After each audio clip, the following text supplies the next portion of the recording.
March of Dimes interview with the Ambassador family this year for the 2014 March for Babies.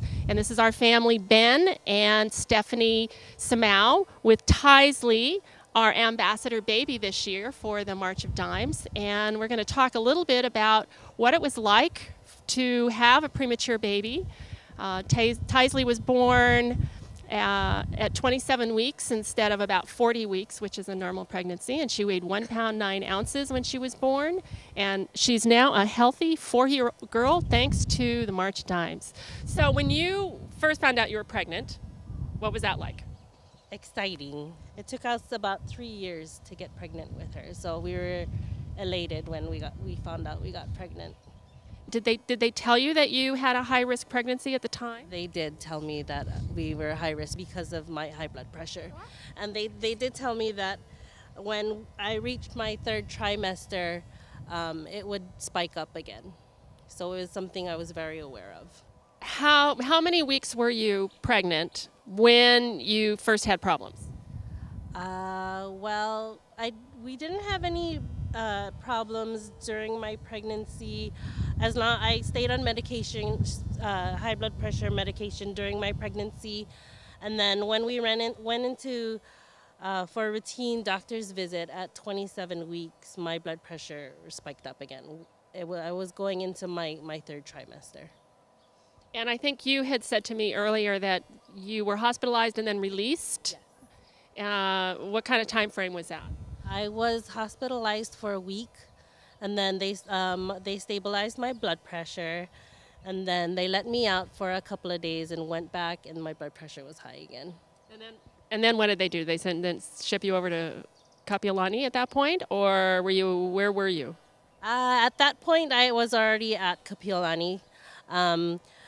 When I was here for my routine doctor's visit, they couldn't stabilize my blood pressure. They flew me out the morning of.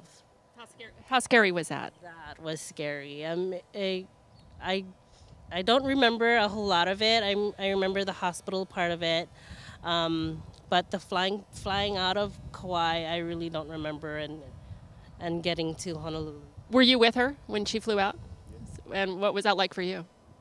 It was interesting getting on the plane. We left at like early morning. Yeah, we left early in the morning, so getting on that small plane and just seeing all their equipment, it was pretty unreal. So you were on a medical plane? Yeah, on a medical plane. We left out of the base down in Waimea and landed in Oahu, I think maybe like 5:30, 6. Were you taken in in an ambulance to the? Yeah, we were in an ambulance. Was your blood pressure high at that point? Probably. I'm not really sure. I don't. That part was still a blur for me. And how long were you in Kaua'i itself? Well, Taislee stayed in the intensive care unit for 2.5 months. And you were where? We have luckily we have family that lives there in Mililani, so we stayed there, and went back to the hospital every day. Now, when you would go into the hospital, did you encounter any of the March of Dimes volunteers? Yes, absolutely. They come into the intensive care unit and they talk to everybody there. Yeah. Do you recall some of the, for example, the medical equipment and things that were in the NICU, the neonatal intensive care unit? Oh, the feeding tubes and blood pressure cuffs and oxygen masks. They're really, really, really tiny. Now, you were how many weeks pregnant when you delivered? I was 27 weeks pregnant when I delivered. And a normal pregnancy is about 40 weeks, and you delivered at 27 weeks, and she weighed 1 pound 9 ounces, is that correct? 1 pound 9 ounces when she 14 inches long. 14 inches long. Now, what was that like? Now, did you have, what kind of variety of feelings did you have? Because obviously when you first found out you were pregnant, and then you're excited about that, and then you had all the fear of getting over there, and then you deliver, and she's alive, yet very tiny. What was that? What were some of the variety of emotions that you felt? Fear, happy that she was alive, grateful, um, a whole lot of different emotions. It was like challenges, yeah. Right. So from the first being born and then getting the tube in her foot, yeah. Yeah, It's for the IV. But just the the challenges. So you'd overcome that challenge, and then it was the heart. It wasn't. she had a tiny hole in her heart Yeah. because her heart wasn't Valve. developed. So we had to. They told us, well, they were going to try to give her medicine, and if that didn't close the little hole in her heart, then she'd have to have surgery. And luckily, the medicine helped. Thank God. Oh, yeah. Yeah. So yeah, it's just challenges. There's stages. So you pass that stage, and then they'll check for the lungs, and you do tests on their lungs and see. They give them the steroids and see if it's gonna help them, and then you overcome that, and then it's always something else. Her eyes, and then you have to overcome that, and Blood transfusion. She had one blood transfusion. And we'd already gotten her to a point where she was feeding at a pretty good amount of milk. But after the blood transfusion, they start back at 0, at 1 milliliter. 1 milliliter of milk. Wow. Right.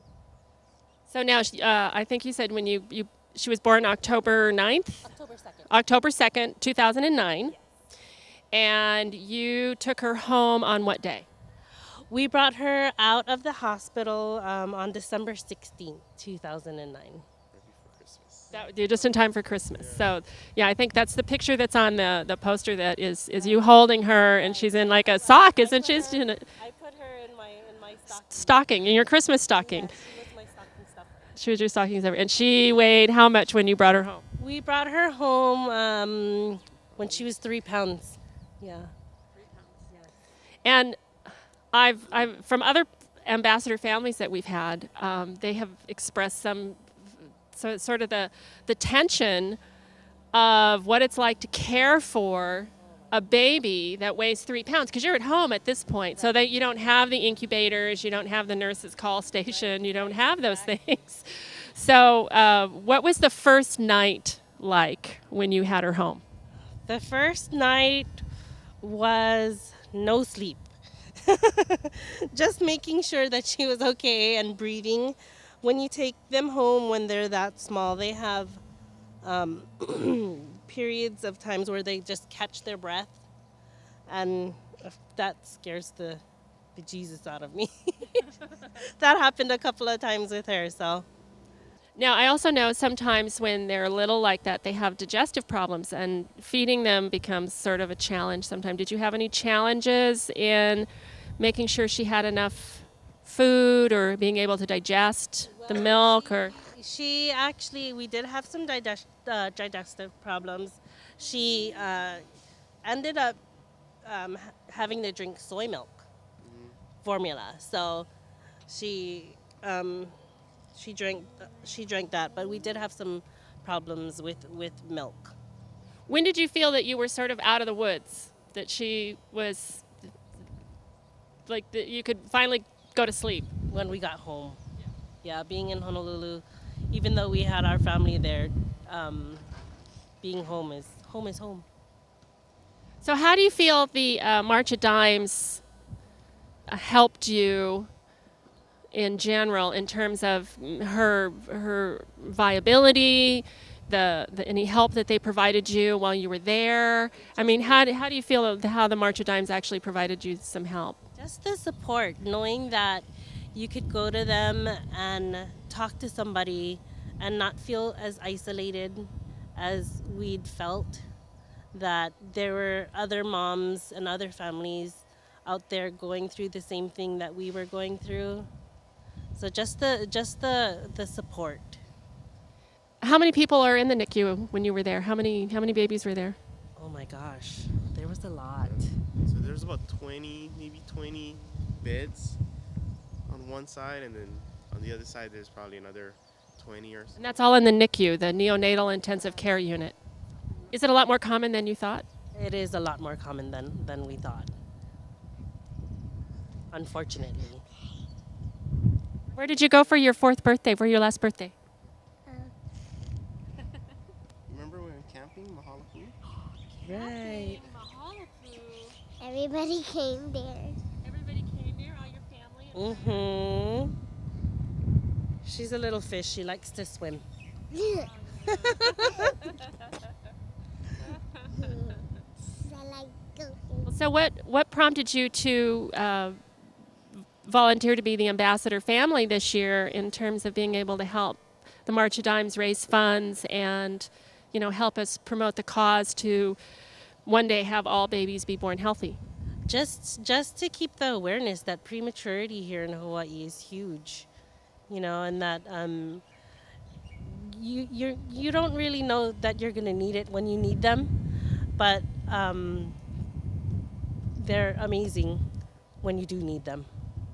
Did you always feel like you could reach out and get help if you needed it? Absolutely.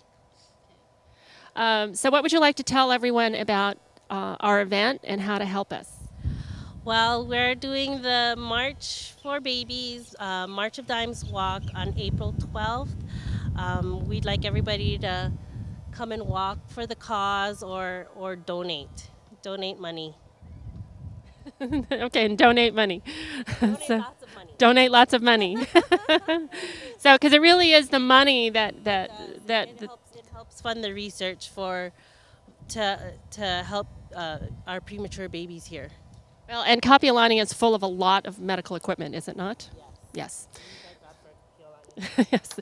And so Kapiolani, the NICU unit, the neonatal intensive care unit, is actually funded mostly by the March of Dimes. So most of the incubators, the equipment, the various therapies for developing their lungs, because their lungs are typically underdeveloped when they're born. Like you said, her heart was underdeveloped, and Taislee was actually on the surfactant that the March of Dimes helped find. yes, the surfactant. Surfactant is a medical treatment to help develop their lungs. So again, the event is April 12th, Saturday, Lidgate Park. Registration is at 6:45 in the morning. You can register a team at www.marchforbabies.org. You can locate one of the family teams and help donate that way. You can come out on the day of the event, register, and donate some money and have a great walk. And we thank you so much for being the ambassador family this year. And Taislee, can you say aloha to everybody? Say aloha. Aloha. Okay. All right, and thank you for coming out. Thank you.